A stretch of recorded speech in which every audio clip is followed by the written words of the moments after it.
నమస్తే. రేవంత్ రెడ్డి గారు తొలుత తన బృందంతో లండన్ ఆ తర్వాత అమెరికాకు రావాల్సి ఉండే. ఎందుకంటే అమెరికా లోపల ఎంఐటి హార్వర్డ్ విశ్వవిద్యాలయాలను సందర్శించి ఈ విశ్వవిద్యాలయాలు ఇంత ఉత్తమం ఎందుకున్నాయి, ప్రపంచంలోనే ఒక అగ్రశ్రేణి విశ్వవిద్యాలయాలు ఏ విధంగా ఉన్నాయి, ఇక్కడ ఎడ్యుకేషన్ సిస్టమ్ ఎలా ఉంది, ఇక్కడ పరిశోధన ఏ విధంగా జరుగుతుంది, టెక్నాలజీ ఏ విధంగా ఉంది, వీటన్నిటినీ మనం ఏమన్నా తెలంగాణలో ఏమన్నా యూజ్ చేసుకోగలమా, అధ్యయనం చేయడం కోసం వస్తున్నాం అనేటువంటి ఒక కారణం చెప్పి ఇక్కడికి రావడానికి ప్రయత్నం చేయడం జరిగింది. కానీ వీరి పర్యటన లోపల ఉద్దేశం వేరు.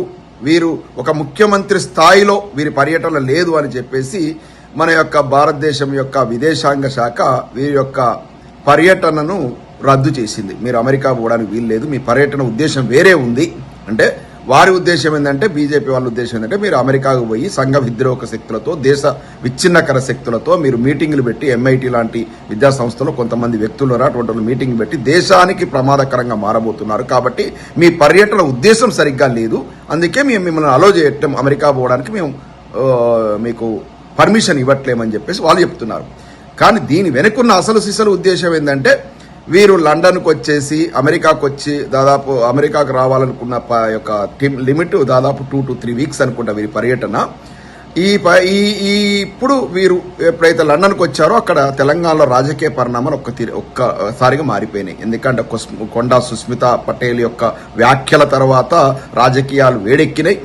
అంతకుముందు నుంచే అనిరుద్ధ్ రెడ్డి గారు అయితేనేమి, రాజగోపాల్ రెడ్డి గారు అయితేనేమి, ప్రేమసాగర్ రావు గారు అయితేనేమి, ఇలా కాంగ్రెస్ పార్టీ ఎమ్మెల్యేలు చాలా మంది కూడా గరం మీద ఉన్నారు. వాళ్ళంతా కలిపేసి ఒక కూటమిగా ఫామ్ అయ్యి దాదాపు సుమారు 18 మంది ఎమ్మెల్యేలు మొయినాబాద్లోని ఒక మాజీ ఎంపీకి చెందినటువంటి ఫామ్ హౌస్ లోపల మీట్ అయినట్టు తెలిసింది. ఇక్కడ ప్రభుత్వం కూలిపోయే వాతావరణం కనపడుతుందని కాంగ్రెస్ పార్టీ అధిష్టానానికి ఆ యొక్క విషయం తెలవడంతో వాళ్ళు ఇమ్మీడియట్ గా రేవంత్ రెడ్డి గారిని, ఏవయ్యా నువ్వు అమెరికాని పోతున్నావు, అక్కడ నీ ప్రభుత్వం కూలిపోయేటట్టు కనపడతా ఉంది, మరి ఆలోచించుకో అని చెప్తే వీరేం చేసిరంటే, ఈ రేవంత్ రెడ్డి గారి యొక్క గురువు ఉన్నారు కదా చంద్రబాబు నాయుడు గారు చెప్తే, చంద్రబాబు నాయుడు గారు పోయి బీజేపీకి చెప్తే, బీజేపీ వాళ్ళు ఏం చేశారంటే ఈ యొక్క దాన్ని ఈ విధంగా మలిచిరు.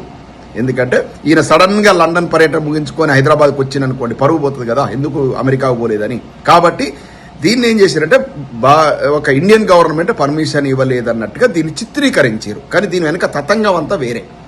రేవంత్ రెడ్డి గారి ప్రభుత్వము ఇటు పార్టీలోను, కాంగ్రెస్ పార్టీలోను, అదేవిధంగా ప్రభుత్వంలో కూడా తీవ్రమైన వ్యతిరేకత, అదేవిధంగా ప్రజల లోపల ఆగ్రహం కనబడతా ఉంది. అందుకే బీఆర్ఎస్ పార్టీ నుంచి కాంగ్రెస్ పార్టీలో చేరిన 10 మంది ఎమ్మెల్యేల యొక్క మనోగతం ఎలా మారింది. ఒక్కొక్కరు కూడా దానం నాగేందర్, పోచారం శ్రీనివాసరెడ్డి గారి మాటలను బట్టి తెలుస్తా ఉంది. ఏమని తెలుస్తా ఉందంటే, మేము పార్టీ మారి తప్పు చేశాం, ఈ రేవంత్ రెడ్డి గారి మాట విని మా రాజకీయ జీవితాన్ని మేము పనంగా పెట్టుకున్నాం, అనవసరంగా మేము మా రాజకీయ జీవితం మొత్తం ఆగమైపోయింది, కేసీఆర్ గారితోనే ఉంటే ఇవాళ చాలా విలువ ఉంటుండే, ఇవాళ మా జీవితం మొత్తం రాజకీయ జీవితం మొత్తం భ్రష్టు పట్టిపోయింది ఈ రేవంత్ రెడ్డి గారితో జతకట్టడం వల్ల అనే ఒక వాళ్ళ వ్యాఖ్యల సారాంశం అది. ఎందుకు అంటే ప్రజల్లో ప్రజా నాడిని బట్టే అలాంటి సీనియర్ లీడర్ల యొక్క అడుగులు ఉంటాయి. కాబట్టి ఆ 10 మంది కూడా పార్టీ మారిన వాళ్ళు కూడా ఇవాళ ఆలోచనలో పడ్డారు, మేము తప్పు చేశామనే భావనలో ఉన్నారు. అదేవిధంగా కాంగ్రెస్ పార్టీలో అచ్చ కాంగ్రెస్, పచ్చ కాంగ్రెస్ అంటే మొత్తం పదవులన్నీ కూడా అప్పుడే పార్టీలోకి వచ్చినట్టు, తెలుగుదేశం పార్టీ గతంలో వాళ్ళ బ్యాక్గ్రౌండ్ తెలుగుదేశం ఉండి మళ్ళీ కాంగ్రెస్ లోకి వచ్చినటువంటి నాయకులందరూ పదవులు వస్తున్నాయి. వేం నరేందర్ రెడ్డి గారు రాజ్యసభ సభ్యత్వం చూడండి, ఒక్కొక్కరు చూడండి. సీతా దయాకర్ రెడ్డి గారు, ఆమె అప్పుడే వచ్చింది పార్టీలోకి, మొన్ననే వచ్చింది ఎలక్షన్స్ ముందు. ఆమెకు ఒక కార్పొరేషన్లో ప్రముఖ మెంబర్గా ఏదో ఇచ్చినట్టున్నారు, అదే సుస్మితా పటేల్ గారు చెప్పినట్టు. రేవూరు ప్రకాష్ రెడ్డి మొత్తం ఆయన పుట్టుకనే కాంగ్రెస్ వ్యతిరేకి, ఆయనకు తీసుకొచ్చేసి పరకాల ఎమ్మెల్యే. ఎక్కడ ఇనుగాల వెంకటరామరెడ్డి అక్కడ ఆస్తులు అమ్ముకొని దాదాపు 2-3 దశాబ్దాల నుంచి కాంగ్రెస్ పార్టీని కాపాడుకుని ఆయనకి ఇవ్వకుండా, ఇటు కొండా ఫ్యామిలీకి ఇవ్వకుండా అప్పుడే పార్టీలోకి వచ్చిన రేవూరు ప్రకాష్ రెడ్డి గారికి ఇవ్వడం, ఈ విధంగా సీతక్కను విపరీతమైనటువంటి ప్రమోషన్ ఇవ్వడం. అంటే వరంగల్ జిల్లా లోపల ఇండిపెండెంట్ గెలిచి కూడా కాంగ్రెస్ లో చేరినటువంటి దొంతి మాధవరెడ్డికో మంత్రి పదవి రాదు. అంటే ఇండిపెండెంట్ గెలిచి అప్పుడు కేసీఆర్ గారి గవర్నమెంట్ చేస్తే ఆయన మంత్రి అయ్యేటోడు, ఆయనకు దాదాపు ఏం కావాలంటే ఆ రకంగా ఆర్థికంగా ప్రయోజనం పొందే అవకాశం ఉండే. అయినా కూడా దొంతి మాధవరెడ్డి గారు క్రమశిక్షణ గల కాంగ్రెస్ పార్టీ కార్యకర్తగా, నేతగా మళ్ళీ కాంగ్రెస్ పార్టీలో చేరిన ఆయనకు మంత్రి పదవి రాలే. కానీ పలుపార్లు పార్టీలు మారొచ్చినటువంటి ఇదే కొండా సురేఖమ్మకు మంత్రి పదవి ఇచ్చారు. ఎందుకంటే ఆనాడు కొండా ఫ్యామిలీ యొక్క అవసరం రేవంత్ రెడ్డి గారికి ఉంది. కాబట్టి ఎక్కడ చూసినా కూడా చూడండి, అంటే పచ్చ కాంగ్రెస్ వాళ్ళకి పెద్దపీట, అచ్చమైనటువంటి స్వచ్ఛమైనటువంటి కాంగ్రెస్ వాళ్లకు నిరాకరణ, ఏ పదవులు లేవు వాళ్ళలో. ఇప్పుడు చూడండి, అగ్గి రాజేసింది. ఇప్పుడు చూడండి, ఉమ్మడి మహబూబ్నగర్ జిల్లాలో తీసుకోండి, మొదటి నుంచి పార్టీని కాపాడుకున్నది ఎవరండి అక్కడ? ఆడ వంశీచంద్ర రెడ్డి గారు, సంపత్ కుమార్ గారు, చిన్నారెడ్డి గారు. ఇవాళ వాళ్ళ పరిస్థితి ఏంది? తెలంగాణ గవర్నమెంట్లో, తెలంగాణ ప్రభుత్వం లోపల యొక్క వాళ్ళ ప్రాధాన్యత ఏంది? Absolutely zero. అంటే ఎక్కడ ఏ జిల్లాకు ఆ జిల్లా తీసుకున్నా కూడా అసలు సిసలు కాంగ్రెస్ వాళ్ళను మొత్తం రేవంత్ రెడ్డి గారు భ్రష్టు పట్టించిండు, డూప్లికేట్ కాంగ్రెస్ వాళ్ళను అందలం ఎక్కించిండు. కాబట్టే కాంగ్రెస్ పార్టీలో నివురును గప్పిన లిప్పు లేకుండా ఇప్పుడు ఇవాళ మొత్తం వాళ్ళంతా సంఘటితమయ్యారు. అది మొత్తం వాళ్ళు కాంగ్రెస్ పార్టీ అధిష్టానాన్ని కూడా అప్పీల్ చేసుకున్నారు.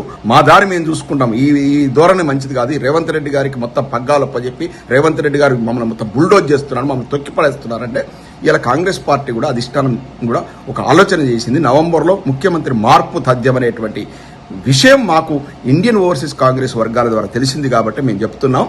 కాబట్టి దాన్ని ఉపద్రవాన్ని తప్పించుకోవడం కోసం ఈయన అప్పటికప్పుడు అమెరికా పర్యటన పెట్టుకుని ఇక్కడ వచ్చేసి రాహుల్ గాంధీ గారికి అత్యంత సన్నిహితుడైనటువంటి శామ్ పిట్రోడా ద్వారా మళ్ళీ మంత్రాంగ జరపడం కోసం ప్రయత్నం చేశారు. కానీ ఇదంతా బిడిచికొట్టింది. ఈ లోపల అక్కడ 18 మంది శాసనసభ్యులు మోయినాబాద్లో మీట్ కావడం, ఆ విషయం ఇంటెలిజెన్స్ ద్వారా అధిష్టానాన్ని తెలవడం, అదేవిధంగా రేవంత్ రెడ్డి గారు తెలవడం, ఇది వెనక్కి అర్ధంతంగా ముగించుకొని పోతే పరుగు పోతుంది. కాబట్టి ఇది బీజేపీ మెడ మీద తుపాకీ పెట్టి కాల్చినట్టు. అంటే బీజేపీ వాళ్ళు గవర్నమెంట్ ఏం చేసిందంటే రేవంత్ రెడ్డి గారికి అనుకూలమైనగా లేదు మీరు అమెరికా పోవడానికి వీల్లేదు, మీరు తిరిగి రావాలని రద్దు చేయడం జరిగింది. ఇగో ఇంత తతంగం. అంటే ఇక్కడ రేవంత్ రెడ్డి గారు అనివార్యమైంది ఏది ట్రిప్, లండన్ తర్వాత అమెరికా ట్రిప్ రద్దు చేసుకుని హైదరాబాద్కి రావడం, లేదంటే ప్రభుత్వం కూలిపోయే ప్రమాదం ఉండే. ఇప్పుడు తాత్కాలికంగా దానికి ఏమన్నా 2 వారాలు 3 వారాలు కావచ్చు, కానీ నివురుగా నిప్పు లెక్కన ఉంది. దీని ఇక్కడ కీలకమైనటువంటి వ్యక్తి వంశీచంద్ర రెడ్డి గారు, ఏది పాలమూరు కాంగ్రెస్ నేత. ఆయనకు అధిష్టానం విపరీతమైన పవర్స్ ఇచ్చింది. ఇప్పుడు ఆయన మొత్తం కూడా ఇక్కడ నుంచి టైం ఫీడ్బ్యాక్ ఇస్తున్నారు. ఎందుకంటే ఇక్కడ అతను వచ్చేసి ఉత్తమ్ కుమార్ రెడ్డి గారికి అత్యంత సన్నిహితులు, బట్టి విక్రమార్క గారికి అంటే సన్నిహితులు, ఆయన కరుడుగట్టిన కాంగ్రెస్ వాది.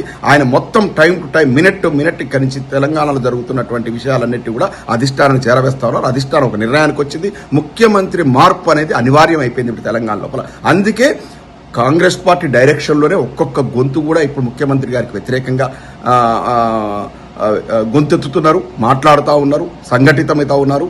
ఇవాళ ముఖ్యమంత్రి గారు ఇంకొకటి రాంగ్ స్టెప్ ఏంటంటే రేవంత్ రెడ్డి గారు ఈయనకు అనుకూలంగా మాట్లాడాలని మెజార్టీ ఎమ్మెల్యే బల ప్రదర్శన చేద్దామని అనుకున్నారు. కానీ వేం నరేందర్ రెడ్డి గారు బతిలాడుకుంటే పట్టుమని 17 మంది ఎమ్మెల్యేలు రాలేకపోయారు. ఆ 17 మందిలో కూడా ఎంతమంది రేపు ఉంటారనేది కూడా తెలియదు. ఎందుకంటే పార్టీ అధిష్టానంగా ఒక నిర్ణయం తీసుకుంటే. కాబట్టి రేవంత్ రెడ్డి గారికి పవర్ వచ్చిన పిసిసి అధ్యక్షులను కూడా తన కోసం ప్రాణం ఇచ్చేటట్లు ఒక్కరు కూడా తయారు చేసుకోలేకపోయాడు. అందరికీ త్రిలోకాలు. ఇంకా చూడండి, ఒక లిస్ట్ ఇస్తే ఒక్కరా ఇద్దరు, ఒక్కొక్క కేటగిరీ, ఒక్కొక్క కమ్యూనిటీ నుంచి ఒక్కొక్కరిని మొత్తం అనగదొక్కిపడి తను నమ్ముకున్నటువంటి వాళ్ళు, తనకు మొదటి నుంచి వెళ్ళినటువంటి పటేల్ రమేష్ రెడ్డిని అనగదొక్కడి తను నమ్ముకున్నటువంటి 14 ఏళ్ళండి నేను ట్రావెల్ అయింది ఎన్ఆర్ఐ సెల్ కన్వీనర్గా ఆయనతో.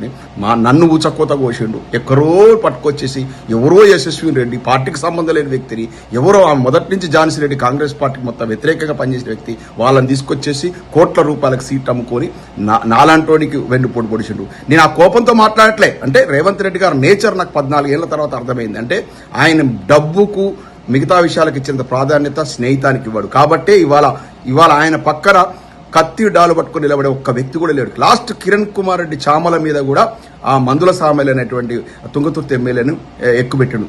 కిరణ్ రెడ్డి చామల ఎంత హెల్ప్